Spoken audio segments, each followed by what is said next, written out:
वो सच्चा जोता वाली माता तेरी सदा ही जय।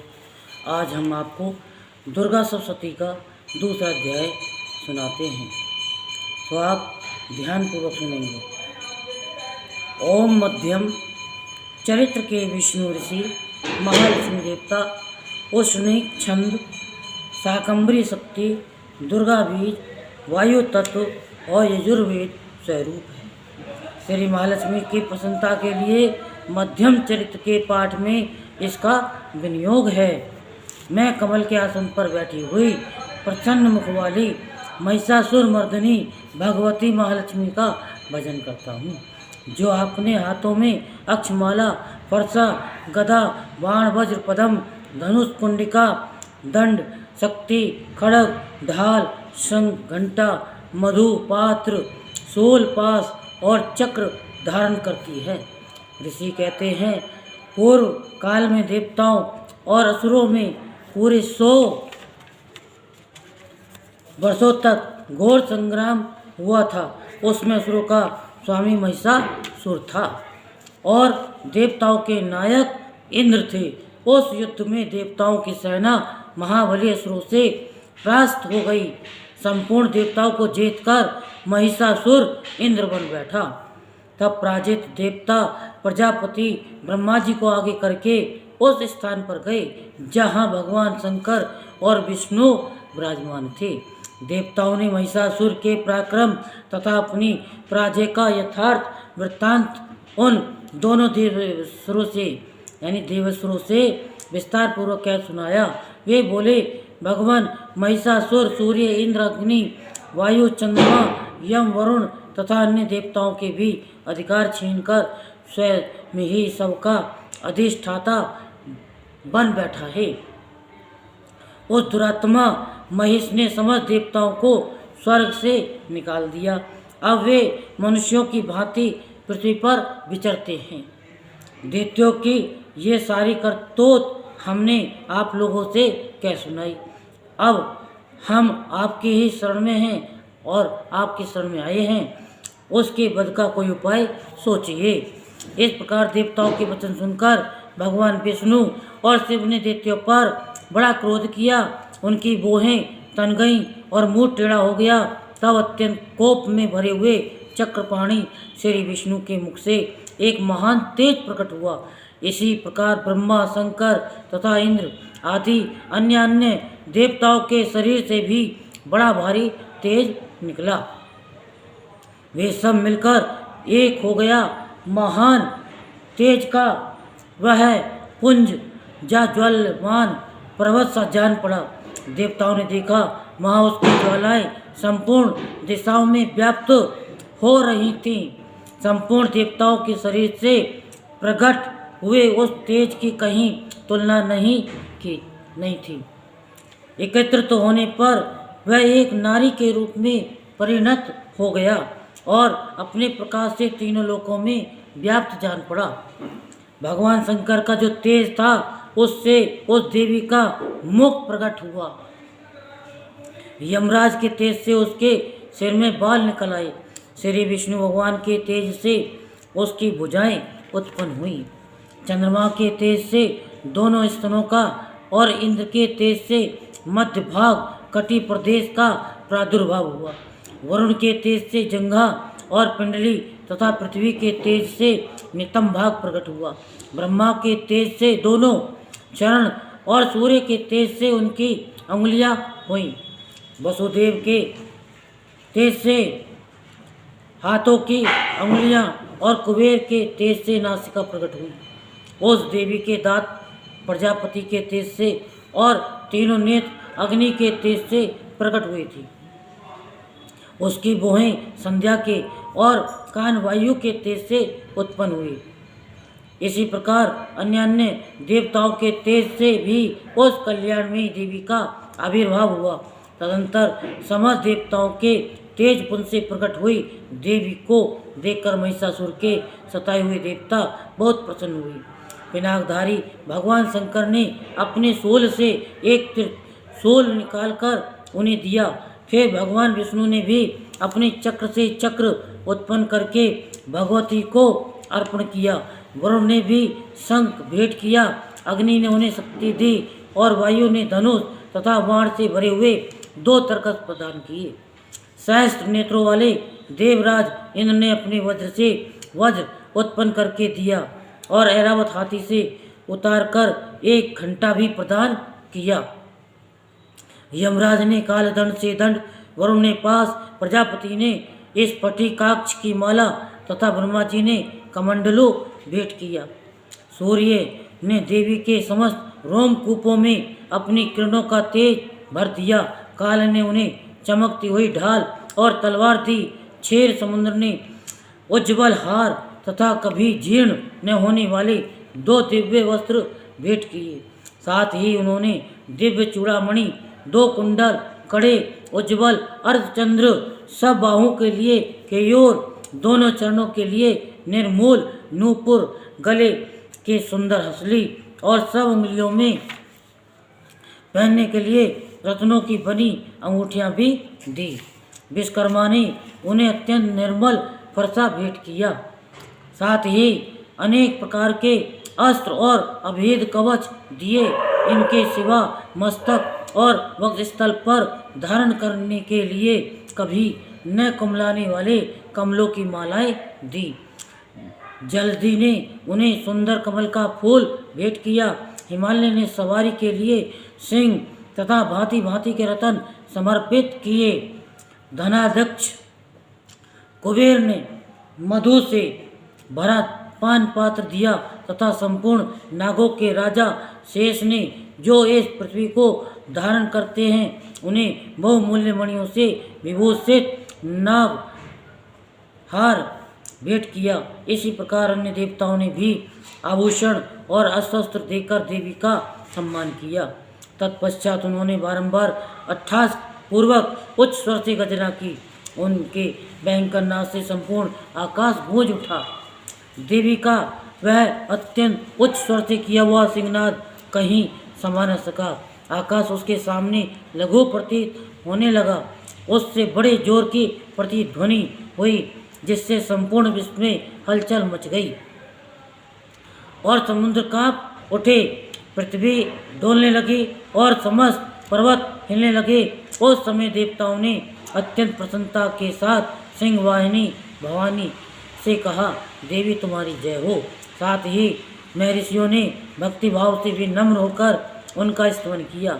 संपूर्ण त्रिलोकी को क्षोभग्रस्त देख दैत्यगण अपनी समस्त सेना को कवच आदि से सुसज्जित कर हाथों में हथियार ले सहसा उठकर खड़े हो गए। उस समय महिषासुर ने बड़े क्रोध में आकर कहा, आह, ये क्या हो रहा है। फिर वह संपूर्ण असुरों से घिरकर उस सिंहनाद की ओर लक्ष्य करके दौड़ा और आगे पहुंचकर उसने देवी को देखा, जो अपनी प्रभा से तीनों लोकों को प्रकाशित कर रही थी। उनके चरणों के भार से पृथ्वी दबी जा रही थी। माथे के मुकुट से आकाश में रेखा से खिंच रही थी तथा वे अपने धनुष की टंकार से 7 पातालों को क्षुब्ध किए देती थी। देवी अपनी हजारों भुजाओं से संपूर्ण दिशाओं को आच्छादित करके खड़ी थी। तदंतर उनके साथ दैत्यों का युद्ध छिड़ गया। नाना प्रकार के शस्त्रों के प्रहार से संपूर्ण दिशाएं उद्भासित होने लगी। शिशुर नामक महान असुर महिषासुर का सेना नायक था। वह देवी के साथ युद्ध करने लगा। अन्य दैत्यों के चतुरंगिनी सेना साथ लेकर चामर भी लड़ने लगा। 60,000 रथियों के साथ आकर उद्रक नामक महादैत्य ने लोहा लिया। 1 करोड़ रथियों को साथ लेकर महाहनु नामक दैत्य युद्ध करने लगा, जिसके रोए तलवार के समान तीखे थे। वह असिलोमा नाम का महादैत्य 5 करोड़ रथी सैनिकों सहित युद्ध में आ डटा। 60 लाख रथियों से घिरा हुआ वास्कल नामक दैत्य भी उस युद्ध भूमि में लड़ने लगा। पारिवारिक नामक राक्षस हाथी सवार घुड़ सवारों के अनेक दलों तथा 1 करोड़ रथियों की सेना लेकर युद्ध करने लगी।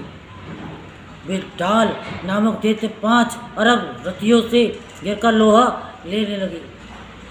इनके अतिरिक्त और भी हजारों महादैत्य रथ, हाथी और घोड़ों की सेना साथ लेकर वहाँ देवी के साथ युद्ध करने लगे। स्वयं महिषासुर उस रणभूमि में कोटि कोटि सहस्त्र रथ, हाथी और घोड़ों की सेना से घिरा हुआ खड़ा था। वे दैत्य देवी के साथ तोमर, बिंदीपाल, शक्ति, मूसल, खड़ग, परशु और पट्टिश आदि अस्त्रों का प्रहार करते हुए युद्ध कर रहे थे।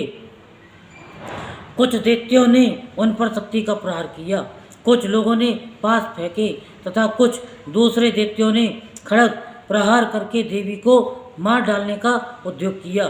देवी ने भी क्रोध में भरकर खेल खेल में ही अपने शस्त्रों की वर्षा करके दैत्यों के वे समस्त अस्त्र काट दिए। उनके मुख पर परिश्रम या थकावट का रंच मात्र भी चिन्ह नहीं था। देवता और ऋषि उनकी स्तुति करते थे और वे भगवती परमेश्वरी दैत्यों के शरीरों पर अस्त्रों की वर्षा करती रहीं। देवी का वाहन सिंह भी क्रोध में भरकर गर्दन के बालों को हिलाता हुआ असुरों की सेना में इस प्रकार विचरने लगा, मानो वनों में दावानल फैल रहा हो। रणभूमि में दैत्यों के साथ युद्ध करती हुई अंबिका देवी ने जितने निश्वास छोड़े वे सभी तत्काल सैकड़ों हजारों गणों के रूप में प्रकट हो गए और परशु, बिंदीपाल, खड़ग तथा पट्टिश आदि अस्त्रों द्वारा असुरों का सामना करने लगे। देवी की शक्ति से बड़े हुए वे गण असुरों का नाश करते हुए नगाड़ा और शंख आदि बाजे बजाने लगे। उस संग्राम महोत्सव में कितने ही गण मृदंग बजा रहे थे। तदंतर देवी ने त्रिशूल से, गदा से, शक्ति की वर्षा से और खड़ग आदि से सैकड़ों महादैत्यों का संहार कर डाला। कितनों को घंटे के भयंकर नाद से मूर्छित करके मार गिराया। बहुतेरे दैत्यों को पास से बांधकर धरती पर घसीटा। कितने ही दैत्य उनके तीखी तलवार की मार से दो दो टुकड़े हो गए। कितने ही गदा की चोट से घायल हो धरती पर सो गए। कितने ही मूसल की मार से अत्यंत आहत होकर रक्त ममन करने लगे। कुछ दैत्य शूल से छाती फट जाने के कारण पृथ्वी पर ढेर हो गए। उस रणांगन में बाण समूह की वृष्टि से कितने ही असुरों की कमर टूट गई। बाज की तरह झपटने वाले देव पीड़क दैत्यगण अपने प्राणों से हाथ धोने लगे। किन्हीं की बाहें छिन्न हो गईं, कितनों की गर्दनें कट गईं, कितने ही दैत्यों के मस्तक कट कट कर गिरने लगे। कुछ लोगों के शरीर मध्य भाग में ही विदीर्ण हो गई। कितने ही महादैत्य जांघें कट जाने से पृथ्वी पर गिर पड़े। कितनों को ही देवी ने एक पैर और एक नेत्र वाले करके दो टुकड़ों में चीर डाला। कितने ही दैत्य मस्तक कट जाने पर भी गिरकर फिर उठ जाते और केवल धड़ के ही रूप में अच्छे अच्छे हथियार हाथ में ले देवी के साथ युद्ध करने लगते थे। दूसरे कबंध युद्ध के बाजों की लय पर नाचते थे। कितने बिना सिर के धड़ हाथों में खड़ग, शक्ति और रिष्टि लिए दौड़ते थे तथा दूसरे महादैत्य ठहरो ठहरो ये कहते हुए देवी को युद्ध के लिए ललकारते थे। जहाँ वह घोर संग्राम हुआ था वहाँ की धरती देवी के गिराए हुए रथ, हाथी, घोड़े और असुरों की लाशों से ऐसी पट गई थी कि वहाँ चलना फिरना असंभव हो गया था। दैत्यों की सेना में हाथी, घोड़े और असुरों के शरीरों से इतनी अधिक मात्रा में रक्तपात हुआ था कि थोड़ी ही देर में वहाँ खून की बड़ी बड़ी नदियाँ बहने लगीं। जगदम्बा ने असुरों की विशाल सेना को क्षणभर में नष्ट कर दिया। उसी तरह जैसे तृण और काठ के भारी ढेर को आग कुछ ही क्षणों में भस्म कर देती है और वह सिंह भी गर्दन के बालों को हिला हिलाकर जोर जोर से गर्जना करता हुआ दैत्यों के शरीरों से मान उनके प्राण चुने लेता था। वहाँ देवी के गणों ने भी उन महादैत्यों के साथ ऐसा युद्ध किया जिससे आकाश में खड़े हुए देवतागण उन पर बहुत संतुष्ट हुए और फूल बरसाने लगे। यहीं पर दूसरा अध्याय संपूर्ण होता है। वो सच्चे जोता वाली माता तेरी सदा ही जय। अब हम आपको दुर्गा सप्तशती का तीसरा अध्याय सुनाते हैं। तीसरे अध्याय में महिषासुर का वध की कथा आएगी। जगदम्बा के शरीर अंगों की कांति उदय काल के सहस्त्रों सूर्य के समान है। वे लाल रंग की रेशमी साड़ी पहने हुए हैं। उनके गले में मुंडमाला शोभा पा रही है। दोनों स्तनों पर रक्त चंदन का लेप लगा हुआ है। वे अपने कर कमलों में जप मालिका विद्या और अभय तथा वर नामक मुद्राएं धारण किए हुए हैं। 3 नेत्रों से सुशोभित मुखारविंद की बड़ी शोभा हो रही है। उनके मस्तक पर चंद्रमा के साथ ही रतन में मुकुट बंधा है तथा वे कमल के आसन पर विराजमान हैं। ऐसी देवी को मैं भक्ति पूर्वक प्रणाम करता हूँ।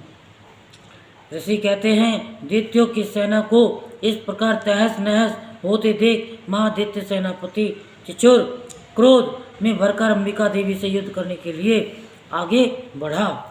वह असुर रणभूमि में देवी के ऊपर इस प्रकार बाणों की वर्षा करने लगा जैसे बादल मेरु गिरी के शिखर पर पानी की धार बरसा रहा हो। तब देवी ने अपने बाणों से उसके बाण समूह को अनायास ही काटकर उसके घोड़ों और सारथी को भी मार डाला। साथ ही उनके धनुष तथा अत्यंत ऊंची ध्वजा को भी तत्काल काट गिराया। धनुष कट जाने पर उसके अंगों को अपने बाणों से बींध डाला। धनुष रथ घोड़े और सारथी के नष्ट हो जाने पर वह असुर ढाल और तलवार लेकर देवी की ओर दौड़ा। उसने तीखी धार वाली तलवार से सिंह के मस्तक पर चोट करके देवी की भी बाईं भुजा में बड़े वेग से प्रहार किया। राजन, देवी की वहां पर पहुंचते ही वह तलवार टूट गई। फिर तो क्रोध से लाल आंखें करके उस राक्षस ने शूल हाथ में लिया और उसे उस महादैत्य ने भगवती भद्रकाली के ऊपर चलाया। वह शूल आकाश से गिरते हुए सूर्यमंडल की भांति अपने तेज से प्रज्वलित हो उठा। उस शूल को अपनी ओर आते देख देवी ने भी शूल का प्रहार किया। उससे राक्षस के शूल के सैकड़ों टुकड़े टुकड़े हो गए। साथ ही महादैत्य चिचुर की भी धज्जियां उड़ गईं। वह प्राणों से हाथ धो बैठा। महिषासुर के सेनापति उस महापराक्रमी चिचुर के मारे जाने पर देवताओं को पीड़ा देने वाला चामर पृथ्वी पर चढ़कर आया। उसने भी देवी के ऊपर शक्ति का प्रहार किया, किंतु जगदम्बा ने उसे अपने ओंकार से ही आहत एवं निष्प्रभ करके तत्काल पृथ्वी पर गिरा दिया।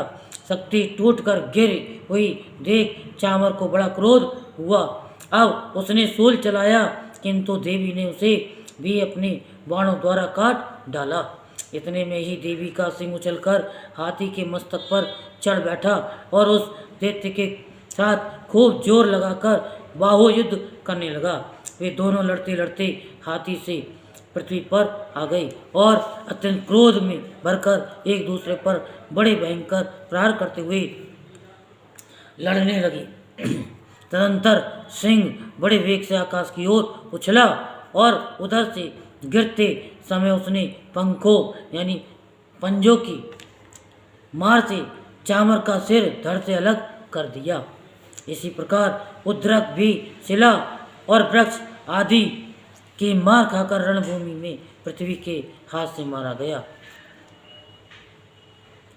तथा कराल भी दांतों, मुक्कों और थप्पड़ों की चोट से धराशायी हो गया। क्रोध में भरी हुई देवी ने गदा की चोट से उद्धत का कचूमर निकाल डाला। बिंदीपाल से वासकल को तथा बाणों से ताम्र और अंधक को मौत के घाट उतार दिया। 3 नेत्रों वाली परमेश्वरी ने त्रिशूल से उग्राइस उग्रवीर्य तथा महानु नामक दैत्य को मार डाला। तलवार की चोट से बिडाल के मस्तक को धड़ से काट गिराया। दुर्धर और दुर्मुख इन दोनों को भी अपने बाणों से यमलोक भेज दिया। इस प्रकार अपनी सेना का संहार होता देख महिषासुर ने भैंसे का रूप धारण करके देवी के गणों को त्रास देना आरंभ किया। किन्हीं को थोथुन से मारकर किन्हीं के ऊपर खुरों का प्रहार करके किन्हीं को पूंछ से चोट पहुंचाकर कुछ को सींगों से विदीर्ण करके, कुछ गणों को वेग से, किन्हीं को सिंहनाद से, कुछ को चक्कर देकर और कितनों को निश्वास वायु के झोंके से धराशायी कर दिया। इस प्रकार गणों की सेना को गिराकर वह सुर महादेवी के सिंह को मारने के लिए झपटा। इससे जगदम्बा को बड़ा क्रोध हुआ। उधर महापराक्रमी महिषासुर भी क्रोध से भरकर धरती को क्रोध से खोदने लगा तथा अपने सींगों से ऊंचे ऊंचे पर्वतों को उठाकर फेंकने और गर्जने लगा। उसके वेग से चक्कर देने के कारण पृथ्वी क्षुब्ध होकर फटने लगी। उसकी पूंछ से टकराकर समुद्र सब ओर से धरती को डुबोने लगा। हिलते हुए सिंह के आघात से विदीर्ण होकर बादलों के टुकड़े टुकड़े हो गए। उसके श्वास की प्रचंड वायु के वेग से उड़े हुए सैकड़ों पर्वत आकाश से गिरने लगे। इस प्रकार क्रोध में भरे हुए उस महादैत्य को अपनी ओर आते देख चंडिका ने उसका वध करने के लिए महान क्रोध किया। उन्होंने पास फेंककर उस महान असुर को बांध लिया। उस महासंग्राम में बंध जाने पर उसने भैंसे का रूप त्याग दिया और तत्काल सिंह के रूप में प्रकट हो गया। उस अवस्था में जगदम्बा जो ही उसका मस्तक काटने के लिए उद्यत हुई, तो ही वह खड्गधारी पुरुष के रूप में दिखाई देने लगा। तब देवी ने तुरंत ही बाणों की वर्षा करके ढाल और तलवार के साथ उस पुरुष को बींध डाला।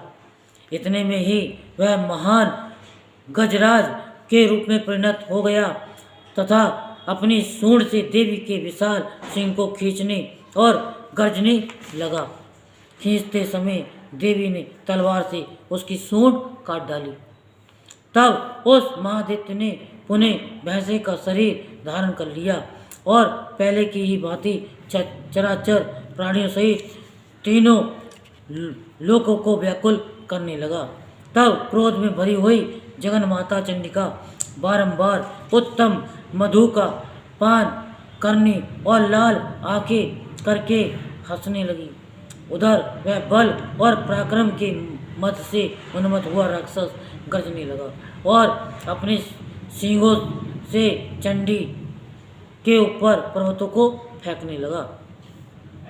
उस समय देवी अपने बाणों के समूह से उसके फेंके हुए पर्वतों को चूर्ण करती हुई बोली। बोलते समय उनका मुख मधु के मद से लाल हो रहा था और वाणी लड़खड़ा रही थी।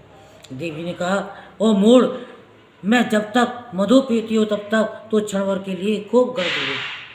मेरे हाथ से यहीं तेरी मृत्यु हो जाने पर अब शीघ्र ही देवता भी गर्जना करेंगे। ऋषि बोले। यूँ कहकर देवी उछली और उस महादैत्य के ऊपर चढ़ गई। फिर अपने पैर से उसे दबाकर उन्होंने शूल से उसके कंठ में आघात किया।